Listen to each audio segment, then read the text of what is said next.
امام زین العابدین فرماتے ہیں، جب نوح علیہ السلام کشتی بنا رہے تھے تو ایک مومنہ بوڑھی عورت روز اللہ کے نبی کے پاس اپنی گٹھری لے کر آتی اور کہتی، اے اللہ کے نبی، کب کشتی روانہ ہوگی؟ حضرت نوح علیہ السلام فرماتے، ابھی دیر ہے۔ وہ عورت شام تک بیٹھی رہتی اور پھر اٹھ کر چلی جاتی۔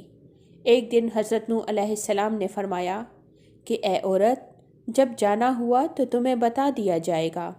یہ عورت واپس چلی گئی اور انتظار کرنے لگی کہ کب نوح بلائیں گے۔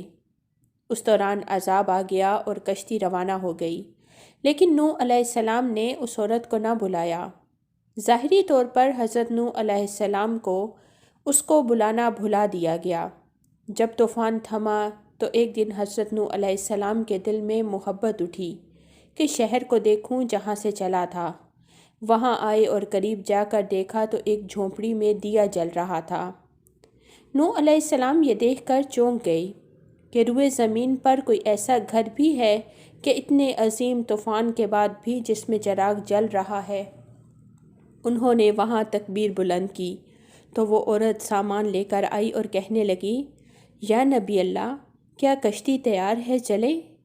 نوح علیہ السلام نے حیرت سے اس کو دیکھا اور کہا، رکو بڑھیا، کیا تمہیں کچھ بھی پتہ نہیں چلا؟ وہ کہنے لگی، یا نبی اللہ، کیا نہیں پتہ چلا؟ کہا، اتنا بڑا سیلاب آیا، بارش آئی، تمہیں کچھ بھی پتہ نہیں چلا؟ بڑھیا کہنے لگی، یا نبی اللہ، بس ایک دن بادل گرجے تھے اور ہلکی سی پھوار پڑی تھی۔ نوح علیہ السلام حیران ہو کر آسمان کی طرف دیکھنے لگے اور کہا، میرے اللہ، یہ کیا ماجرا ہے؟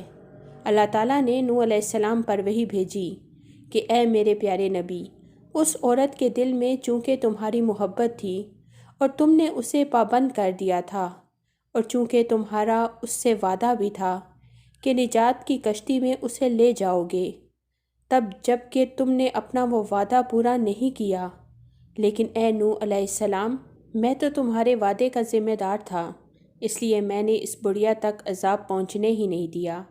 امام سجاد علیہ السلام نے پاس بیٹھے اپنے مومنین سے فرمایا، او مومنوں، یہ بات قیامت تک کے مومنین تک پہنچانا تم پر واجب ہے۔ انہیں بتا دو کہ جس نے ہم سے محبت کی، قیامت کا عذاب ضرور آئے گا، لیکن جیسے اس بڑھیا کو پتہ نہیں چلا، ہمارے مومنوں کو بھی پتہ نہیں چلے گا کہ کب قیامت آئی اور کب چلی گئی۔